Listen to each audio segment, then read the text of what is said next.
Hey there, baseball fans. It's Ben, and I am back with another player collection. This one of the Hitman, Donnie Baseball, Don Mattingly. So this is one of the best Yankees of certainly of the junk wax era, and of my baseball fandom when I was a kid, and played for the Yankees for 14 years, and was just remarkable. Six-time All-Star, won 9 Gold Gloves, which was I think the first time any first baseman had ever done that. And 3 Silver Slugger Awards, the 1984 batting title, 1985 was the MVP for the American League, and they call him kind of the bad luck Yankee because he was the premier Yankee for those 14 years, but it was the one stretch when they didn't go to the World Series. So they went to the World Series the year before he started, they went to the World Series the year after he retired, and in 1994 they were kind of on pace for the World Series, but there was a strike-shortened season. So, the best Yankee to never play in the World Series. So this is the collection of Don Mattingly cards I've pulled from packs and set breaks and collections over the last couple of years, with 2 exceptions. In the last year, I've gotten 2 of the kind of coveted and famous 1984 Don Mattingly rookie cards. One I pulled from a set that I got from a collection that I bought, and then one that I pulled from a repacked wax box.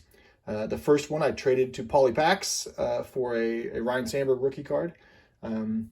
And then the second one, it's just such a hot card. I sold it right away. I didn't even have a chance to do anything with it. So I think I sold it for $54, which is essentially more than half the cost of a repacked wax box anyway. So that's why I don't have those 2 cards in the collection. But otherwise, here we go. So I have a second year Don Mattingly 1985 Fleer card. And then on to 1986. Got a couple of these standard Topps cards. And his All-Star. There's a very clean-shaven 1986 Donruss from a set break that I did. It's in perfect condition. There's a 1986 Fleer Classic Mini, and then a bunch of these glossy league leaders from Topps from a box that I had bought of that. So almost all these players I have. I think it was like a 44 card set, that 86 Topps Mini glossy league leaders. So I have like just duplicates and duplicates of all the cards from that set because I had a full wax box. 1987, here he is in full winter gear. Must have been cold there in Yankee Stadium. And there he is for his All-Star for Topps, as well as his Yankees league leaders, him and Ricky Henderson over there. Oh, by the way, he is, I guess we'll get to it in the next stack here. So there's 1987 Donruss, 1987 Fleer Record Setters. There's his Fleer Classic Mini. There's his 87 glossy All-Star for Topps, and then a Sports Flicks of him and Eddie Murray and Wally Joyner, as well as his standard card. You can see his beautiful swing there. And 1987 Kmart, Topps Kmart.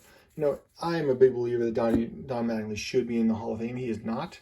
Hampered by back problems for the last 4 or 5 years of his career. But even with back problems, he still averaged .290. For his batting average for those last few years. I didn't actually get to his full stat line here, but he ended with 2,153 hits, 222 home runs, 1,007 runs scored, 1,099 RBIs, and a 307 lifetime average. 307, despite those last 5 years where he was 290. So he was really averaging well beyond that. And now he's managing. He's managing the Marlins now, managed the Dodgers for a while. In my estimation, I know that people are like, well, he only had 14 good years. Well, longevity isn't everything. To me, the Hall of Fame induction should be their contribution to baseball. And he has made a great contribution to baseball, an upstanding person, and contributed to the game in a major way, and people really like him. So that is enough for me to say he should be in. But maybe he'll get in by the Modern Baseball Committee. We'll see. All right, so here's a 1988. I actually love this card. It's a great shot of him, great composition in the card. Just a really classic looking card from 1988 Topps. And there's his All-Star card as well, a bunch of those. And then 87 record breaker. 87, he hit 6 Grand Slams that year, which is remarkable. And there's Ricky Henderson in that picture as well. A bunch of those. There's 88 score. Lots of those. As well as him and Jack Clark, the Game Breakers. And there's his 87 highlights, also highlighting his his homer record. So there you go, 88 score. There's 88 Donruss, as well as 88 Donruss MVPs. There's 88 Fleer. And then we have these Topps League Leaders. The sticker cards on the back of these, we got Harold Baines, I think, on that one. John Kruk on that one. And there's his foil sticker, and there he is here on the back of Mark Langston and Wally Joyner. And then there's a Sport Flicks of highlights from that year: Benito Santiago, Steve Bedrosian, and Don Mattingly. And finally, 1988 Baseball Best from Fleer. One of those weird Fleer alternative sets. On to 1989, where I've got a bunch of these 89 cards, where he's checking out the wood of his Louisville Slugger. You can see he has nice short cropped hair there. There was some controversy in 91. He was benched because his hair was too long, which is ridiculous. There's his Diamond King. Not a bad Diamond King picture for him there. I like it. It's 89 Donruss, 89 score, nice action shot. There's 89 Upper Deck. Just a phenomenal fielding first baseman. There's Topps Big. This one's all stained and mucked up. This one's not. There's the classic travel game from 89. The Captain Crunch. Very important to have the Topps Captain Crunch in your Don Mattingly collection. It's actually funny that Topps made this, but they don't have the licensing for the team in it. Really strange.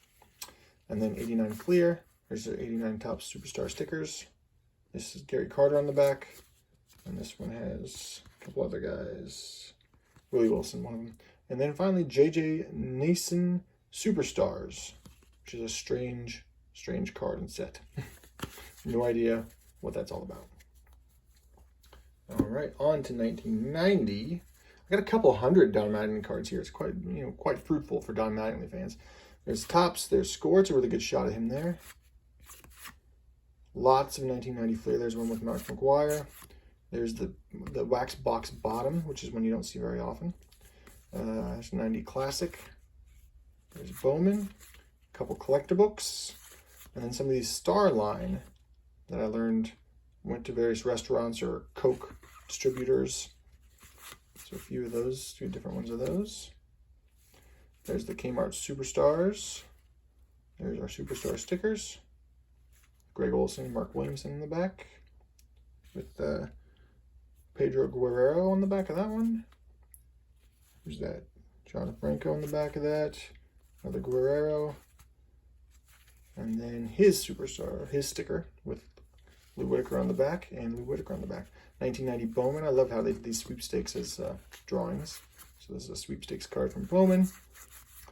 There's 1990 Donruss. And then a lot of 1990 Fleer. I must have opened a lot of these packs in the last couple of years. And this Player of the Decade. So that's 1990 for you. On to 1991. You can see his Topps card. A couple different versions here. One with the dark watermark and one with the light. And both of them are glowbacks. There's 91 Fleer Ultra. 91 Leaf. 91 Studio with them clean shaven there. Where we also learned that Dr. J and Rod Carew are people he's fans of. He likes cars, country music, and rock. Collects bats. Favorite TV show is David Letterman. There you go. Here's as the Yankees franchise player. And there's the Sports Scoops. Mattingly next to Wally Pipp talks about him possibly being surpassed by Kevin Moss, which turned out to not be prophetic at all. This is one of 10,000 special edition. I have no idea who even makes this because it doesn't say. So a questionable card. There's 91 Upper Deck, 91 Fleer, and then there's this beautiful Provision, Mr. Yankee, a few of those, and then lots of 91 Donruss, and lots, even more 91 Score. Those are pretty easy sets to get a hold of these days. All right, 1992, we've got his Topps. You can see that stretch there. We had all that red where he led the league in various things. 92 Donruss, 92 Score, 92 Fleer. There's his Donruss Triple Play. There's his idols with Rod Carew, which we learned was one of his idols. This is 92 Post Serial. And 92 Jimmy Dean. So all your breakfast cards are covered. There's Topps Kids. There's Topps Stadium Club, where you get to see his iconic 84 Topps rookie card, 92 O-Pee-Chee, and 92 Pinnacle base card. Getting towards the end of his career here, we have 1993 Topps, 93 Leaf with that cool design on the back there. A number of those. There's a 93 Stadium Club, 93 Fleer, Triple Play, the Action Baseball Scratch-Off game, Score Select, Pinnacle, and his diamond marks from that box I got a while back. On to 1994, we get 1994 Topps. There's 94 Pinnacle, Post Serial. This is a set insert for the Fleer Update set of a Diamond Tribute. 94 Score and 94, oh, another Post, two of those. And finally, the only 1995 cards I have of him right now are Bazooka Gum. So there you go, Donnie Baseball, the Hitman, Don Mattingly. Hats off to you, Don Mattingly. I hope you get in the Hall someday. You got my vote for what it's worth. I hope you guys enjoyed it. See you next time.